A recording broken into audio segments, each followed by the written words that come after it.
Hello दोस्तों, आप लोगों का स्वागत है आपके अपने YouTube चैनल एलवी स्टे फेज 3 में। आज हमारी क्लास नंबर है HTML की 9 और आज हम सीखने वाले हैं HTML के अंदर इमेज टैग के बारे में। आज हम सीखेंगे कि इमेज HTML में हम अपनी इमेज किस तरह से लगा सकते हैं, किस तरह से अपनी HTML के अंदर इमेज को ऐड कर सकते हैं, किस तरह से गैलरी बना सकते हैं प्रॉपर इमेज की। आप लोगों को आज से पहले इमेज को लगाने में जो भी डाउट आ रहे होंगे, इस वीडियो को देखने के बाद मेरा प्रॉमिस है आप लोगों को, आपको कोई भी डाउट नहीं रहेगा। आज हम ये भी चीजें सीखेंगे कि अगर आपके कंप्यूटर में इमेज डाउनलोड नहीं है तो हम direct without downloading online image कैसे लगा सकते हैं। तो बनी रहिए हमारे साथ और पूरी वीडियो देखें जिससे आपको सारे डाउट क्लियर हो जाएंगे। तो चलो चलते हैं अपने कोड एडिटर के अंदर। इससे पहले कोड एडिटर में हम आ जाते हैं हमने अपना सबलाइन कोड एडिटर ओपन कर लिया है। अच्छा, इमेज टैग पढ़ाने से पहले मैं आपको इमेज टैग के बारे में थोड़ी सी डिटेल बता देता हूँ। इमेज टैग है क्या और इसका बेसिकली रोल क्या है, इसके अंदर कौन कौन से टैग यूज होते हैं, कौन कौन से एट्रीब्यूट्स यूज होते हैं। तो देखिए हमारे पास इमेज टैग के अंदर अगर मैं बात करूं यहाँ पे, तो image tag is used to insert image on the web page. Image tag का जो यूज होता है वो वेब पेज पे आपकी इमेज को ले जाने के लिए यूज होता है। मैं थोड़ा जूम करके दिखा देता हूँ। Image tag is used to insert image on the web page. Web page पे इमेज टैग को ले जाने के लिए यूज किया जाता है इमेज को। इमेज टैग का जो यूज होता है वो वेबसाइट पे इमेज को ले जाने के लिए यूज किया जाता है। नेक्स्ट हमारे पास इसके अंदर the image tag is open tag. Image tag जो है वो एक ओपन टैग से हम ओपन करते हैं और क्लोज नहीं करते। बात करें इमेज टैग के एट्रीब्यूट्स के अंदर, तो इमेज टैग के अंदर जो एट्रीब्यूट्स होते हैं, एट्रीब्यूट्स मतलब होता है जैसे सपोज दैट मैंने यहाँ पे कोई इमेज टैग लिखा, जैसे एग्जांपल ले लेते हैं हम, यहाँ पे मैं कोई इमेज टैग लिखता हूँ, मैंने IMG लिखा स्पेस SRC। तो जो मैंने SRC लिखा है ना इस तरह से, ये आप देख रहे हो, तो ये तो हमारा टैग हो गया IMG, और जो SRC हो गया ये हमारा एट्रीब्यूट हो गया, क्योंकि ये जो लग रहा है वो इमेज टैग के अंदर लग रहा है, मतलब IMG टैग के अंदर लग रहा है। तो शॉर्ट में से IMG टैग कहते हैं, वैसे इसका नाम होता है इमेज टैग। और ये जो चीज है ये है एट्रीब्यूट। एट्रीब्यूट उन्हें कहते हैं जो किसी टैग के अंदर लगते हैं। जैसे एक टैग हम और देखते हैं यहाँ पे, आप लोगों को काफी फेमस टैग है, आगे हम पढ़ने वाले हैं इस टैग के अंदर, एंकर टैग। इसे एंकर टैग कहते हैं और इसके अंदर जो एट्रीब्यूट होता है HREF। HREF मतलब हाइपर रेफरेंस।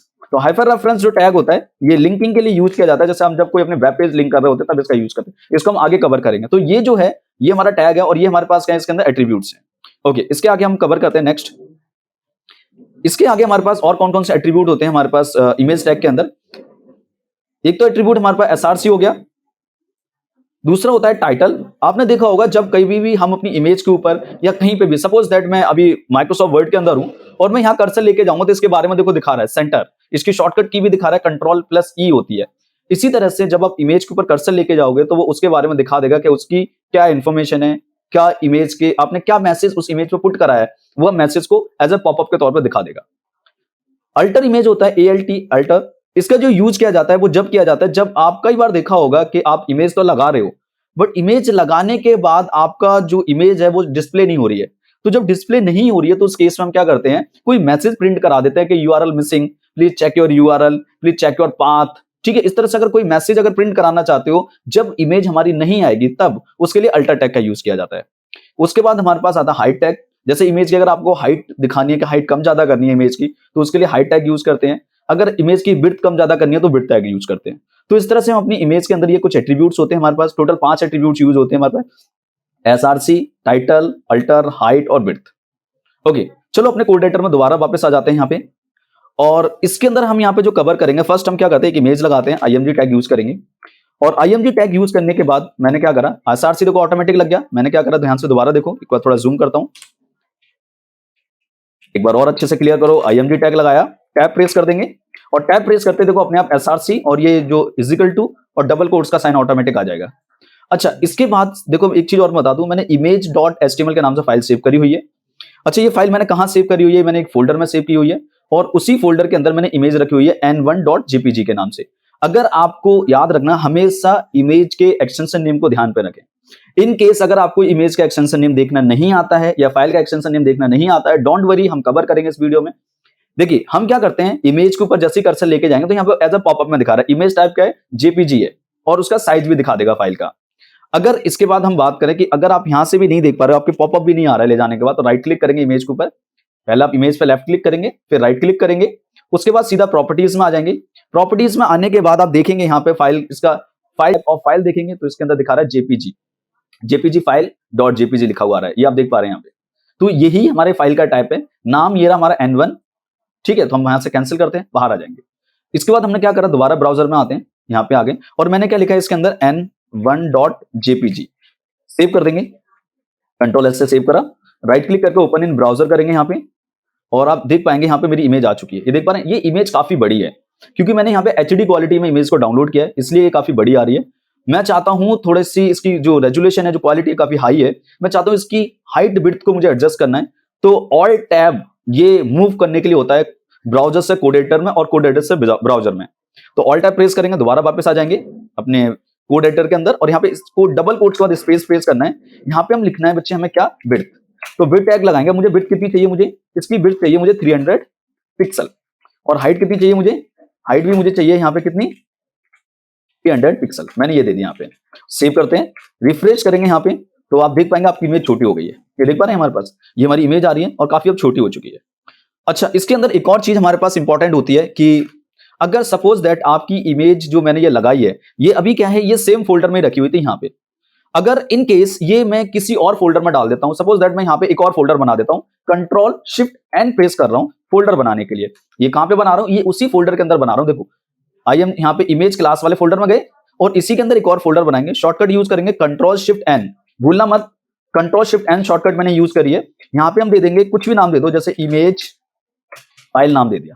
तो इमेज फाइल में मेरी क्या रखी हुई है, इमेज 1 रखी हुई है। इसको यहां से कट करते हैं, डायरेक्ट लेफ्ट क्लिक दबा के ड्रैग एंड ड्रॉप कर देंगे, तो ये कहां चली गई हमारे पास, इमेज फाइल वाले फोल्डर में चली गई। ओके, इसके बाद हमें क्या करना है, हम कहां जाएंगे। अब अगर आप अपनी इमेज को अपने कोड एडिटर को सेव करके ब्राउजर को रिफ्रेश करेंगे, तो आपको यहाँ पे मिलेगा एक एरर, और ये कह रहा है अभी यहाँ पे कोई मैसेज नहीं आ रहा है। अगर आप चाहते हो मैसेज भी आए, तो मैं यहाँ पे अल्टर लगा के एक मैसेज दे दूंगा। क्या दे दूंगा, पाथ इज मिसिंग। तो मैंने यहाँ पे मैसेज दे दिया, पाथ इज मिसिंग। सेव करेंगे तो आप देख पा रहे हैं यहाँ पे पहले बॉर्डर बन के आ रहा था, अब क्या लिखा हुआ है, पाथ इज मिसिंग। ओके, यहां तक क्लियर होगा, आप लोगों को कोई डाउट नहीं होगा। अगर आप लोगों को डाउट है तो वीडियो को दोबारा बैक करके देख लें और अच्छे से चीजें क्लियर हो जाएंगी। ओके, अच्छा ये इमेज आ क्यों नहीं रही है, तो इमेज इसलिए नहीं आ रही है क्योंकि हमने जो इसका जो पाथ दिया हुआ है ना, ये सेम फोल्डर का दिया हुआ है। देखो अगर इस तरह से नाम लिखोगे तो इसका मतलब है जिस जगह पे आपकी HTML की फाइल रखी हुई है उसी जगह पे आपकी इमेज होनी चाहिए। अगर ऐसा नहीं है तो आप कैसे करेंगे, आप स्लैश लिखेंगे, स्लैश, उसके बाद आप फाइल फोल्डर का नाम क्या लिखेंगे, इमेज स्पेस फाइल। ये मैंने लिख दिया, यहाँ पे सेव करेंगे, रिफ्रेश करेंगे दोबारा से, तो ओके मैंने यहाँ पे, तो आप देख पा रहे हैं आपकी इमेज आ गई। हमने क्या करा, देखो पीछे N1 लगा दिया, और यहाँ पे हमने क्या लिख दिया, इसके अंदर हमने यहाँ पे लिखा आपका क्या, इमेज, और इमेज लिखा, इमेज के बाद फाइल, फाइल के बाद स्लैश n1.jpg। याद रखना कभी आप किसी और फोल्डर के अंदर लिखते हो, मान लो एक और फोल्डर आपने बना रखा है, सपोज दैट आपने फोल्डर के अंदर फोल्डर बना रखा है, पहला फोल्डर फिर फोल्डर फिर फोल्डर, कितनी बार फोल्डर हो गया, ठीक है, ज्यादा बार फोल्डर भी नहीं करना, नहीं तो कंफ्यूजन हो जाएगी। तो मैंने कंट्रोल शिफ्ट एन दबा दिया, एक बार और फोल्डर बना देंगे, और फोल्डर का नाम दे देंगे एबीसी, और इस फोल्डर को हम उस फोल्डर में रखेंगे, कौन से वाले फोल्डर के अंदर, हम इमेज फाइल के अंदर, इमेज फाइल वाले फोल्डर में रख लेंगे। क्या करेंगे, cut paste, control x cut और कंट्रोल वी से पेस्ट, ये ले लिया, और इस इमेज को मैं इसके अंदर उठा के रख देता हूं। अभी हमारी जो इमेज का है, दोबारा मैं रिपीट कर रहा हूं, अभी हमारी जो इमेज है, इमेज क्लास के अंदर जाएंगे, फिर इमेज फाइल में जाएंगे, और हमारे पास एबीसी फोल्डर के अंदर। अभी आप दोबारा रिफ्रेश करेंगे तो यार देखो दोबारा हट चुका होगा। ये क्यों हट चुकी होगी हमारी इमेज, क्योंकि हमने अभी एबीसी ना पाथ को ये नहीं बताया कि एबीसी वाले फोल्डर में है। तो इसको दोबारा ट्रेवल कराएंगे और क्या लिखेंगे यहाँ पे, दोबारा से एबीसी स्लैश लगा देंगे, एबीसी स्लैश, पहले हमने क्या करा, इमेज फाइल स्लैश एबीसी, और उसके बाद हमने क्या दे दिया इसके अंदर, n1.jpg, जो हमारी इमेज का नाम था। रिफ्रेश करो दोबारा अपने ब्राउजर पे जाके, तो आपकी इमेज आ जाएगी इस तरह से। तो इस तरह से हमारी इमेज लगाने का तरीका होता है। इसके अलावा और भी कई सारे तरीके होते हैं, वो भी हम कवर करेंगे अगली क्लास में। तो आज के लिए हम इतना ही कवर कर रहे हैं, क्योंकि मैं छोटी छोटी वीडियो बना रहा हूं, ज्यादा बड़ी वीडियो नहीं बना रहा हूं अभी। तो आज इससे आगे मैं अगली क्लास